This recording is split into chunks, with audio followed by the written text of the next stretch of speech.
Fala pessoal, tudo bem com vocês?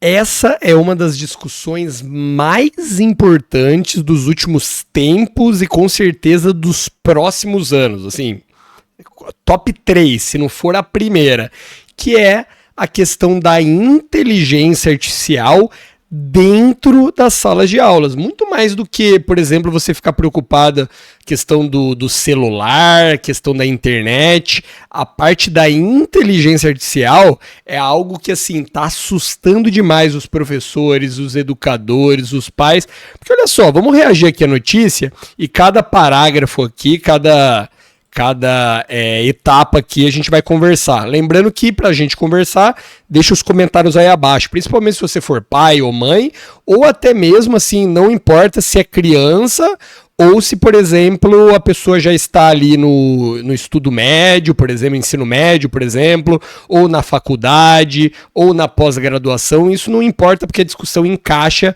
para todas as etapas. Está na sala de aula, tem inteligência artificial, é isso que a gente vai discutir hoje. Vamos lá. OpenAI, que é a criadora do ChatGPT, planeja métodos para integrar ChatGPT às salas de aulas. Quem já segue o canal Rodrigo Barros Empreendedor ou o canal aqui Maker Academy já sabe o que é ChatGPT, o que é Google Bard, o que é Bing Chat e outras inteligências artificiais. Mas basicamente é o seguinte, você pode perguntar o que você quiser, ele vai pesquisar na internet inteira e vai te dar a resposta. Qual a diferença do Google, por exemplo, Rodrigo? Que o Google vai te entregar links de sites e você vai ter que entrar um por um para fazer a pesquisa. O ChatGPT você pergunta, ele faz a pesquisa, ele entra no site e já te dá a resposta de mão beijada. Então vamos lá. A OpenAI quer acabar com a imagem ruim do ChatGPT entre os profissionais da educação devido ao uso da inteligência artificial generativa pelos estudantes para a resolução de exercícios e trabalhos escolares. Para tanto, a empresa planeja integrar formas para o ChatGPT na sala de aula.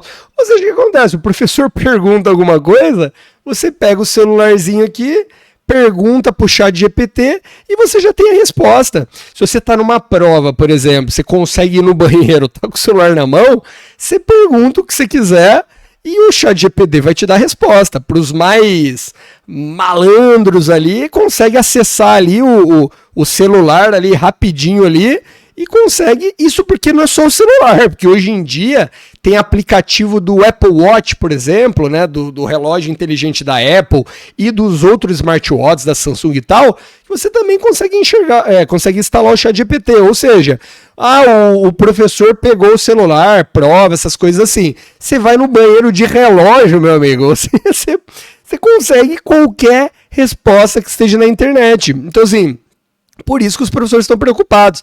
A parte de fazer o trabalho, né? É um trabalho de casa e tal. Na minha opinião, não tem como barrar a tecnologia. Não tem como barrar a tecnologia. Você vai tirar o celular, o outro vai receber. E na casa, tipo assim, o seu filho, o pai, né? Tirou o celular do filho. Ele pega o do amiguinho. Ele vai para uma lan house ali da vida, uma loja ali, acessa a internet. Não tem como. Agora, o que dá para fazer? Você pode fazer o trabalho, né, usando a tecnologia que for, só que aí o professor pode, por exemplo, fazer um trabalho que você tem que apresentar na frente. Pronto, demorou. Você não pode ler. Você vai fazer a pesquisa usando inteligência artificial, mas na hora de apresentar, você vai apresentar e você vai precisar ter que estudar para dominar o assunto. Então, existem maneiras de você fazer. Mas vamos continuar reagindo à notícia. Eu quero a sua opinião. O assunto apareceu durante a conferência INSEAD Américas, realizada em São Francisco, nos Estados Unidos, na última semana. Na ocasião, o diretor de operações da startup, Brad Licap, mencionou a criação de uma equipe responsável por desenvolver aplicações educacionais para a inteligência artificial, que ficou popular, né, em 2022. Segundo o executivo, os professores não gostaram da tecnologia inicialmente, já que o mau uso começou logo após a estreia com diversos relatos de utilização do recurso para trapacear nas atividades escolares. Porra, óbvio, né? Aí que eu tô falando, mais difícil é a questão das provas. Pesquisa para trabalho, assim, tem que utilizar, é igual calculadora, né? Tipo, porra, por que eu não posso usar uma calculadora?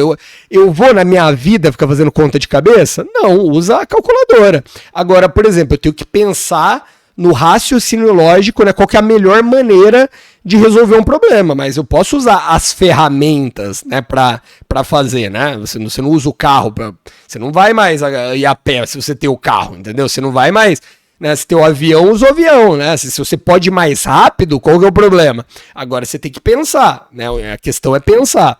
E aí, o que eu acho interessante? O que eu acho interessante? Se você começa a ter ali, igual quando você vai para um streaming, né? Assistir filme, por exemplo, assistir filme. Não tem o controle parental, que você tem acesso ali a Netflix, só que não aparece os filmes de adulto.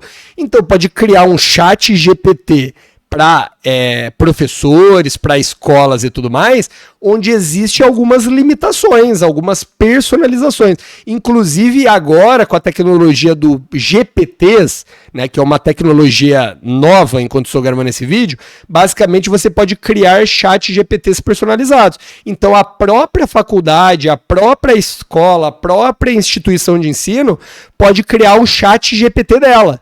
E só esse pode ser utilizado lá. E aí tem alguns exemplos muito interessantes aqui que deram lá, olha que bacana.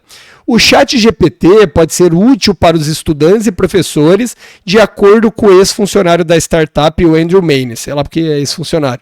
Em entrevista à agência de notícias, ele destacou que a tecnologia é capaz de adaptar um mesmo conteúdo para diferentes estilos de aprendizagem ou funcionar como um tutor para os alunos. Então imagina, por exemplo, você está numa sala de aula, são pessoas diferentes, né? E essas pessoas diferentes conseguem aprender, às vezes com mais facilidade que os outros, por exemplo. Às vezes uma pessoa tem uma limitação ou outra, e o chat GPT ou qualquer outra inteligência artificial consegue adaptar o mesmo conteúdo para pessoas diferentes. Olha que legal. Então você consegue meio que equiparar, né, deixar no mesmo nível a sala de aula, né? Na minha época era o quê? O professor às vezes precisava ir um pouco mais devagar porque algumas pessoas não estavam acompanhando.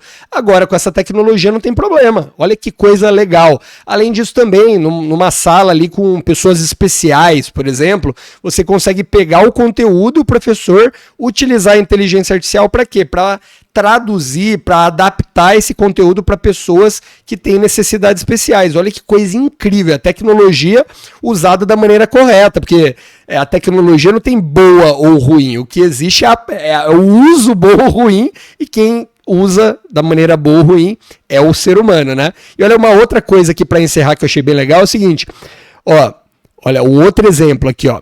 No caso dos professores, o chatbot pode funcionar como uma espécie de auxiliar criativo em sala.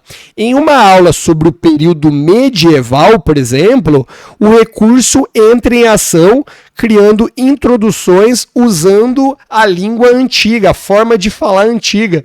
Então imagina, você está lá, né, as pessoas lá na época medieval falavam de uma maneira diferente. Vamos pegar, seja o inglês ou o português, mas há 100 anos atrás, por exemplo, eles falavam de uma maneira diferente. Então olha que legal você poder utilizar a inteligência artificial, seja para texto ou até para vídeo, né? Ou até para ilustrar, porque você pode criar imagem, você pode criar vídeo. Olha que coisa interessante. E aí você adapta, você coloca uma nova roupagem da época, e isso faz o quê? Gera interesse para os alunos, que inclusive os alunos cada vez mais estão mais adaptados à tecnologia, né? Então você acaba chamando mais atenção, você prende mais atenção aos alunos. Mas eu quero saber de você. comenta aí abaixo, né, primeiro, sobre tudo que eu falei, se você acha interessante a tecnologia ou não, se barra ou não, qual medo você tem, e agora sim apontar, tá aparecendo aqui em cima agora, o próximo vídeo que faz todo sentido você assistir. Lembrando, se inscreve no canal, estou aqui de 2 a 3 vezes por dia, saiu a notícia, já trago aqui, então para você não perder nada, e além de você dar o like aqui para ajudar o canal a crescer, melhorar e amadurecer, tá bom? Te vejo no próximo vídeo, até logo!